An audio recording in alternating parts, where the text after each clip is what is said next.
Vamos iniciar nossos estudos sobre ondas eletromagnéticas.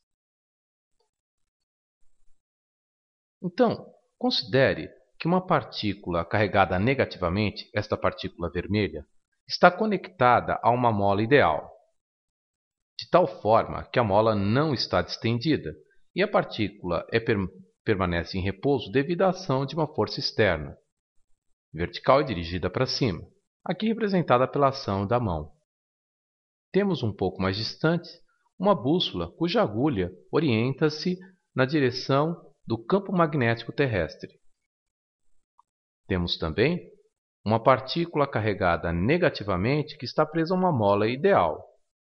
Esta, sim, está esticada de tal forma que a ação da mola sobre a partícula anula a ação da força-peso sobre a partícula. A partícula, então, está em equilíbrio devido à ação de duas forças. Em determinado momento, vamos abandonar a partícula negativa. Ela deixa de estar em equilíbrio e passa a oscilar. Vamos observar que, após algum tempo, a agulha da bússola sofre deflexão em relação à sua direção inicial, ou seja, o campo magnético na região onde está a bússola se altera. Também vamos observar que, após algum tempo, a partícula negativa oscila, saindo da posição de equilíbrio, ou seja, o campo elétrico naquela região se altera. O campo magnético na região em que está a bússola e o campo elétrico na região em que está a partícula foram alterados devido à oscilação da partícula-fonte vermelha. Dizemos, então, que, quando a partícula eletrizada é acelerada, ela produz uma perturbação eletromagnética que se propaga através do meio. Lembre-se que uma partícula será acelerada quando o módulo de sua velocidade se alterar ou a direção de sua trajetória mudar, a trajetória não for retilínea. E essas ondas podem, eventualmente, interagir com partículas eletrizadas ou ímãs, que podem realmente passar a oscilar. Agora, vamos ver um modelo de propagação da onda eletromagnética. Vejamos agora o modelo de propagação de uma onda eletromagnética. Temos uma partícula carregada negativamente que passará a oscilar na direção do eixo Z, de um sistema triorgonal ZYX. Vamos representar apenas a propagação da onda através do eixo X. Então, a experiência mostra que, quando a partícula passa a oscilar, ela gera um campo elétrico variável no eixo Z, que, por sua vez, gera um campo magnético variável perpendicular no eixo Y. Ou seja, à medida que a onda se propaga, ocorre uma oscilação do campo elétrico e campo magnético que são ortogonais entre si. Dizemos, então, que toda onda eletromagnética é transversal, já que a direção de oscilação dos campos é perpendicular à direção de propagação da onda. Então, o campo elétrico variável gera, perpendicularmente à sua direção, um campo magnético variável, que, por sua vez, gera um campo elétrico variável perpendicular à direção e assim sucessivamente. Ou seja, tem-se uma onda eletromagnética. As ondas eletromagnéticas são transversais. Agora, vamos estudar um pouco do espectro eletromagnético. Dependendo de como a partícula é acelerada, nós teremos frequências diversas de ondas eletromagnéticas, tipos de ondas eletromagnéticas diferentes.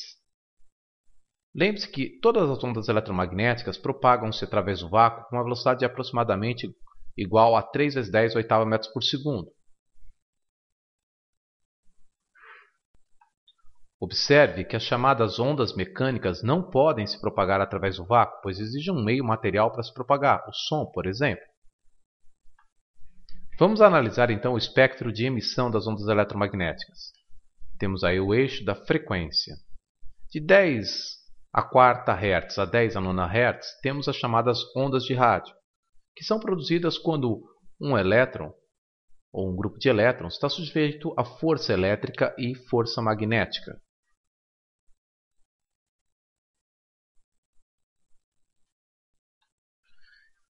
Se lançarmos o elétron em um campo magnético com alta velocidade, podemos ter a frequência de 10 a 9 a 10 a 11 Hz, chamados microondas. De 10 a 11 a 10 a 14 Hz, temos o chamado infravermelho, que é obtido quando ocorrem vibrações ou torções moleculares. O infravermelho também pode ser chamado de ondas de calor. De 10 a 14 a 10 a 15 Hz, temos a chamada luz visível. Aí está o espectro da luz visível. Quando o elétron sofre transições de uma órbita mais externa para uma órbita mais interna, retornando à órbita externa, ele emite ondas eletromagnéticas na faixa da luz visível. Já de 10 a 15 a 10 a 17, quando o elétron tem transições eletrônicas mais profundas do que as anteriores da luz visível, nós temos a emissão do ultravioleta.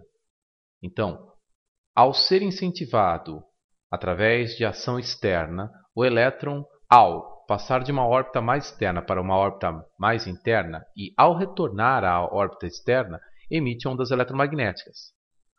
Dependendo da transição entre essas órbitas, nós temos faixas de ondas eletromagnéticas de frequências diferentes. No caso da luz visível, transições eletrônicas mais externas, de uma órbita para uma órbita mais interna, mais próxima. No ultravioleta, uma órbita interna ainda mais profunda que a anterior. Já os chamados raios-x, cuja frequência é de 10 a 17 a 10 a 19 Hz, as transições eletrônicas são mais profundas e, ao retornar, o elétron emite ondas eletromagnéticas de frequência ainda maior, de maior energia. Os chamados raios gama são produzidos através da desintegração nuclear, quando partículas são emitidas por núcleos radioativos. Então, recapitulando, ondas eletromagnéticas são ondas transversais, que se propagam através do vácuo com uma velocidade de 3 × 10⁸ metros por segundo.